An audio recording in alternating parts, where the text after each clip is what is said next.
The next pattern that we are going to talk about is a weak breakout pattern. Just the way we have traps in case of candlesticks or bar charts, we also have traps on Renko charts. So how to identify these traps? The traps can be identified with a pattern which is called as a weak breakout.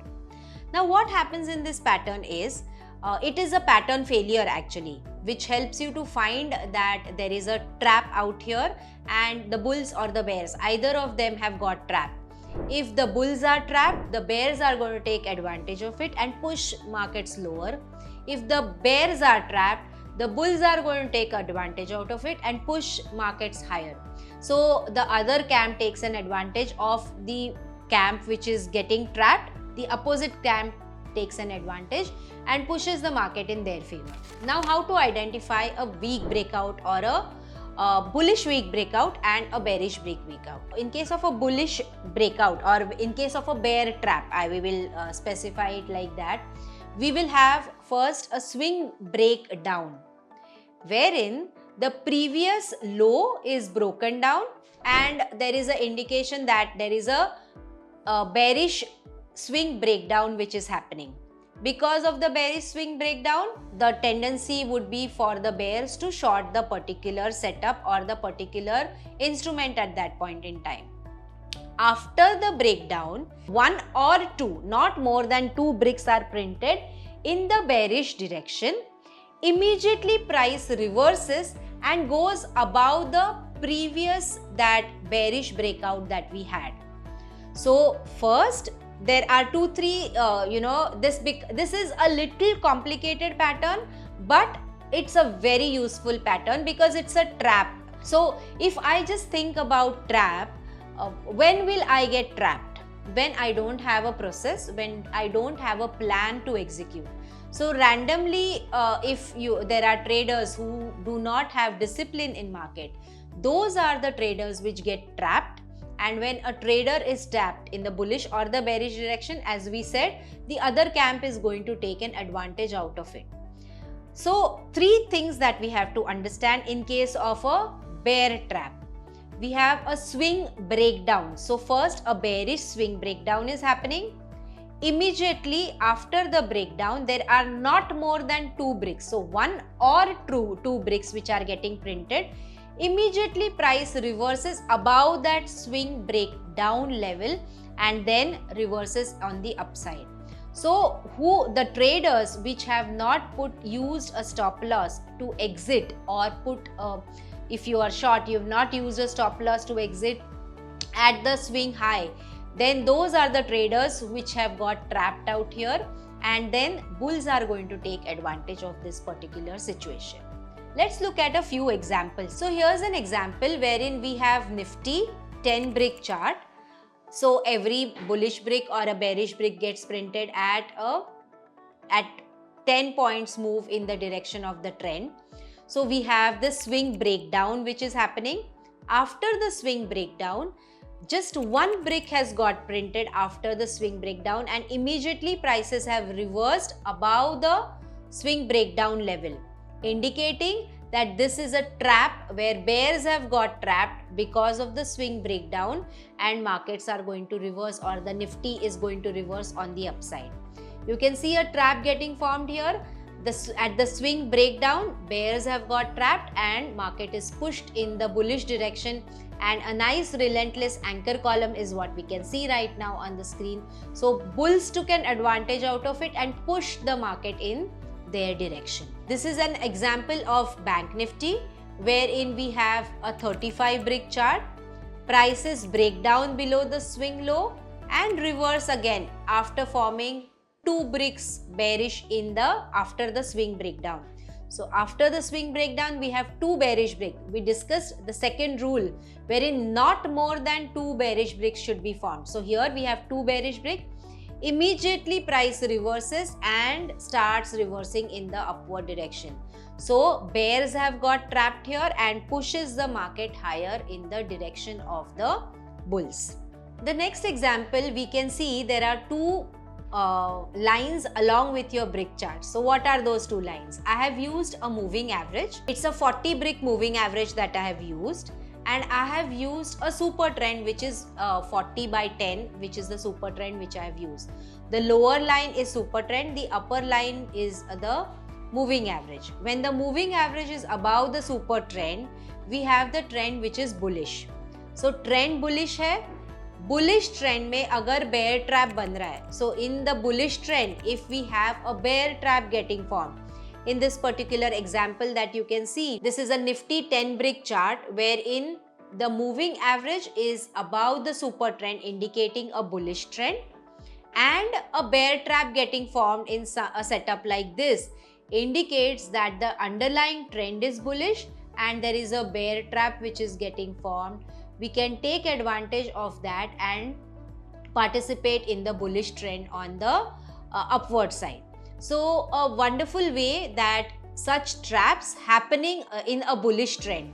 So bear traps happening in bullish trend is an advantage for the bulls because the underlying trend is bullish and the bears have got trapped in on top of it. So it's going to push the markets higher in the direction of the bulls. So bulls are going to take an advantage and push the markets in the bullish side. Let's talk about now the weak breakout bearish. So here we are going to talk about bull traps where bulls are going to trap. So again, three rules out here. First, we have a bullish swing.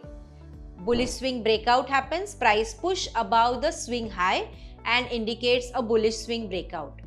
Not more than 2 bullish bricks are printed after the swing breakout in the bullish direction. So either 1 or 2, not more than 2 bricks should be printed. That is our rule 2. Third rule, wherein prices immediately reverse after that and start pushing below the swing breakout level. So wherever the swing breakout has happened, the next bearish brick prints below that particular swing breakout and then continues in the bearish direction. Who has got trapped here? The bulls who have taken the bullish swing breakout have got trapped, and if they don't have an exit plan, as I said, traps are formed when there is no exit plan. Who gets trapped? The one who does not have a process, the one who does not have a plan. So bulls get trapped and the market gets pushed in the downward direction in the favor of the bears. So a wonderful way to identify the traps because of these objective brick formations and the swing breakout and those rules that we have, we exactly know where the traps are forming, and because of the diagonal construction, they are further, visually appealing or visually more clear to identify these traps in case of Renko charts. Let's look at a few examples of a bull trap. In the first example, we have nifty 10 brick chart. So every 10 bricks, a bullish brick is getting printed. We have a bullish swing. So usually you will see a bull trap and a bear trap getting formed. In case of a bull trap, the previous swing will be bullish. So the swing breakout is where we will take a bullish entry, but we also have a stop loss in place. If we don't have the stop loss, when the market reverses and goes below the bullish swing breakout, that's where bulls have got trapped, and then the trend may continue, or the bears will push the price lower and take advantage of the situation and bring in a reversal in the trend. Similarly, this is an example of nifty 10 brick chart is what you can see, a previous bullish swing, so a swing breakout. Prices do not form more than 2 bricks after the breakout and immediately reverse below the swing breakout level and then push the markets in the lower direction. So we have the price pushing, the bears taking advantage and pushing the price lower and lower. Next example is of Nifty Bank or Bank Nifty. A 35 brick chart is what we have on screen. We have used a super trend which is of said 40 by 10 is the super trend setting, and a moving average which is a 40 brick moving average. When the 40 brick moving average is below the super trend, we consider the trend as bearish. So the trend is bearish. If we start getting a bull trap in such a trend, it is an indication that the bears are just not going to push the market higher, but the trend is also in their favor, so they're going to take more advantage of the downward swing. Here you can see in this particular setup wherein Nifty Bank is trading at Nifty Bank 35 brick size chart is what we have. a bullish swing breakout. So after which not more than 2 bricks are getting printed and price is pushed in the lower direction by the traders, by the bears, and the trend continues in the bearish direction. So a bull trap forming in a bearish trend is again in favor of the bears. So to summarize the whole thing, I would say that Renko charts are very objective, they are noiseless, they filter out all the time element. We do not have a time element out here. The construction is diagonal, which makes it visually more clear, that brings in that clarity to find the trend, to find the setups, and to find the entries as per the rules that we have discussed. It's a completely objective system. It's a completely rule-based system. The patterns that we have discussed to trade Nifty and Bank Nifty out here are very easy patterns which we can use in momentum, which we can use to identify a trend, which we can use to identify the reversals, and which we can use to trade the traps. So a beautiful way of trading Renko charts. But a sincere appeal to everybody, follow a process, make a process for your trading system. There is no holy grail which is going to work 100% of the time in markets. So more important that you don't get trapped and you follow a process and reap the benefits of trading markets in Nifty and Bank Nifty. So here's the setup, and I hope you all enjoyed watching the entire playlist of Renko trading your Bank Nifty and Nifty. Investments in the securities market are subject to market risk. Read all the related documents carefully before investing.